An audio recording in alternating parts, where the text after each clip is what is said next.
Donald Trump ने अपने social media platform पर लिखा, भारत पर 50% टैरिफ लगा दिया गया है।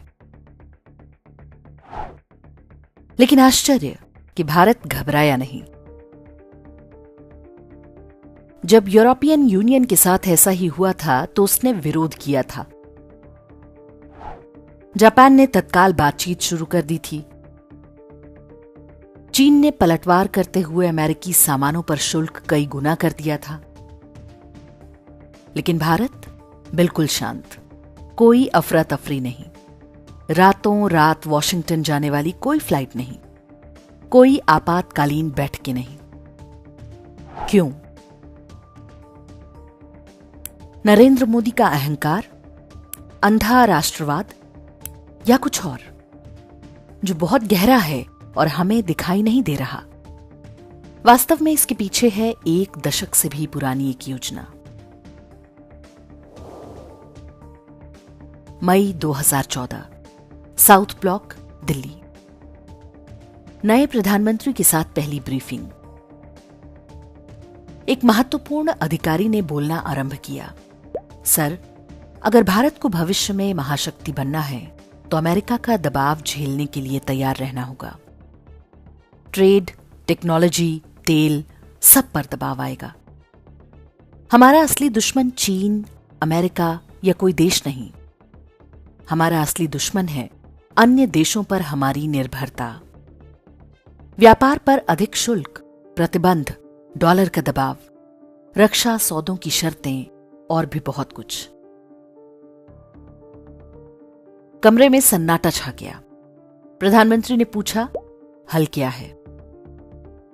उत्तर मिला, अगले कुछ वर्षों तक किसी भी जोखिम से दूरी बनाना होगा, चुपचाप अपना दबदबा बनाना होगा।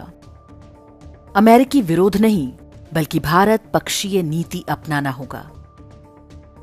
खाड़ी देशों और अफ्रीका से रिश्ता मजबूत करना होगा। साथ साथ में बैकअप सिस्टम बनाना होगा। अपने आसपास के समुद्री क्षेत्रों पर नियंत्रण मजबूत करना होगा। हम विश्व का सबसे बड़ा बाजार हैं। अपनी जनसंख्या को कमजोरी नहीं बल्कि शक्ति की तरह प्रयोग करना होगा। योजना बन गई और अगले 10 साल तक चलती रही, कदम दर कदम। वर्ष 2014 में मेक इन इंडिया की शुरुआत हुई।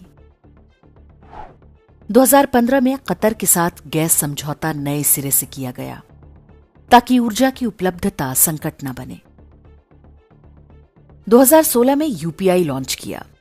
पैसों की लेनदेन में विदेशी माध्यमों पर निर्भरता समाप्त। दूसरे देशों को यूपीआई प्लेटफॉर्म पर लाने का काम शुरू। 2017 में जीएसटी से एक देश एक बाजार का लक्ष्य पूरा किया।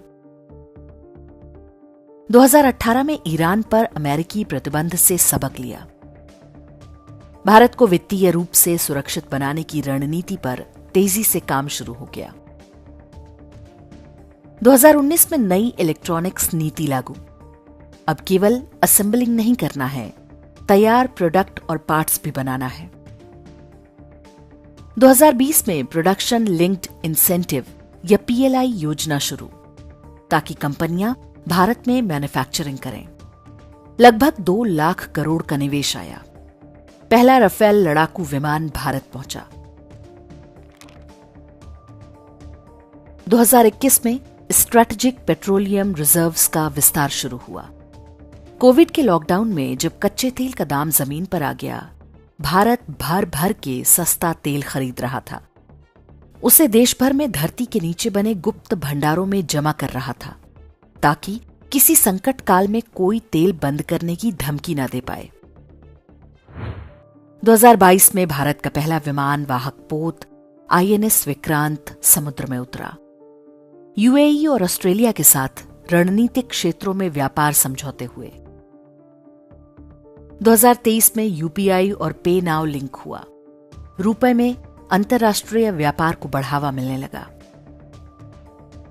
2024 में अग्नि 5 मिसाइल का सफल परीक्षण। पूरा चीन भारत की पहुंच में आ चुका था। एक ऐसा देसी प्रक्षेपास्त्र जो किसी भी देश की एयर डिफेंस सिस्टम को भेद सकता है। इसी साल ईरान के साथ चाबहार पोर्ट डील पर हस्ताक्षर हुए। पाकिस्तान को बाईपास करके मध्य एशिया के बाजारों तक भारत की सीधी पहुंच बन चुकी थी। 2025 में भारत का सर्विसेज एक्सपोर्ट 387.5 अरब अमेरिकी डॉलर तक पहुंच गया। अमेरिका ने रूस से कच्चा तेल लेने पर भारत पर 50% टैरिफ लगा दिया।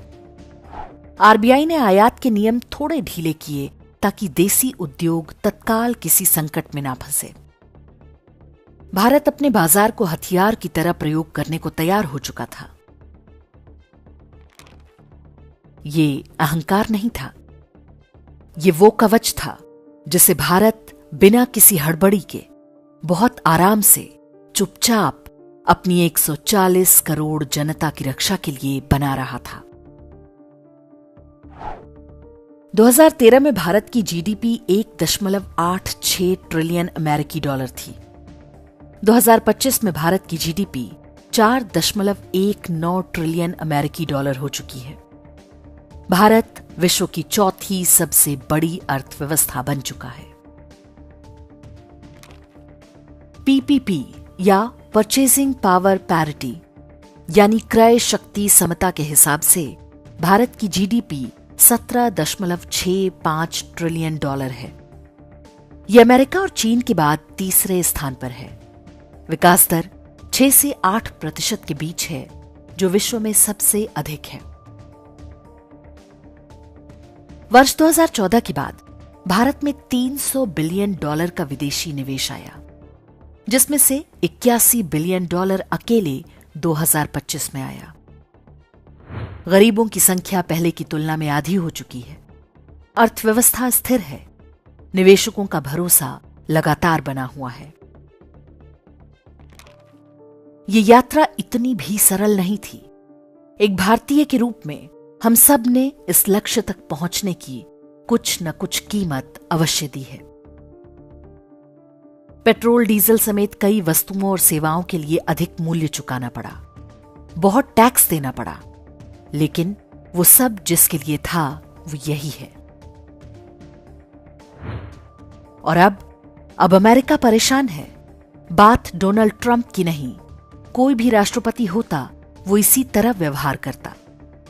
अमेरिका और पश्चिमी ईसाई शक्तियां बेचैन हैं कि अब भारत में उनका कोई गुलाम गवर्नर नहीं बैठा है। अब यहां उनकी डोरियों से बंधी कठपुतलियां नहीं हैं। रही बात टैरिफ की, अब भारत एक योद्धा की तरह है, जिसके हाथों में शस्त्र और शरीर पर कवच है। अब ये कोई गुलाम नहीं जो अपनी बेड़ियों के अंदर छटपटाता हो, जिसे स्वतंत्र होते ही नेहरूवादी समाजवाद में बांध दिया गया हो। अब हम सहज दिखते हैं। अब हम घुसपैठियों से अपनी धरती की रक्षा करते हैं, अपने समुद्रों की रखवाली करते हैं। चोरी से हमारे आसमान में घुसने वालों को धरती पर उतार देने की शक्ति रखते हैं। और हमारी आर्थिक शक्ति अब किसी औपनिवेशिक शक्ति द्वारा मिलने वाले दान की मोहताज नहीं। हां, मोदी को इस सब का श्रेय नहीं मिलेगा। उनकी आलोचना होगी, उनका उपहास किया जाएगा।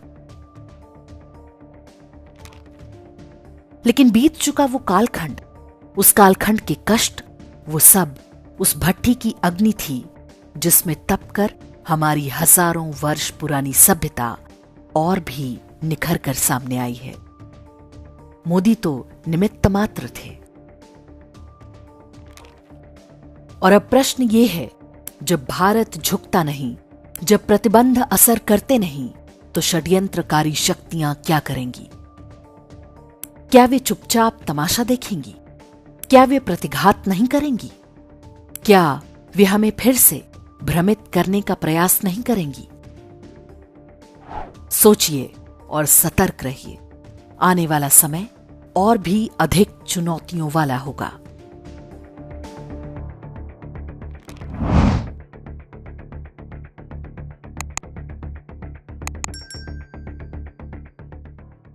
इंडेक्स ऑनलाइन के वीडियो समाज को समर्पित हैं।